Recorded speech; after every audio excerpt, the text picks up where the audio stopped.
Want to save money every time you order from Uber Eats? In this video, I will show you some smart tips and tricks to cut costs while still enjoying your favorite meals. First of all, you want to launch open the Uber Eats app on your device. If you don't have this app, you can download it from Play Store or App Store.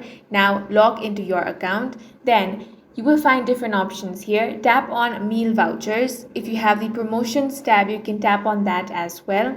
Now you will find different offers, discount codes, free delivery deals, and limited time restaurant offers based on your location.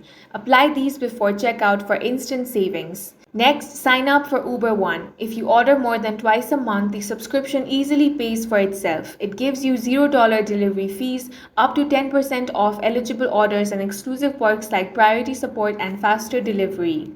Next thing you want to do is try ordering during off-peak hours to avoid surge prices and long wait times. Early lunch or late dinner windows tend to have more deals and better service. You also want to bundle your order with friends or family. The more you order at once, the more spread out delivery and service fees. Use the group order feature to split the cost fairly. Lastly, you want to consider picking up your food. Many restaurants offer exclusive pickup discounts on Uber Eats, saving both the delivery fee and tip. And that's how to save money on Uber Eats orders. If you found this video useful, make sure to hit the like button and subscribe for more videos like this.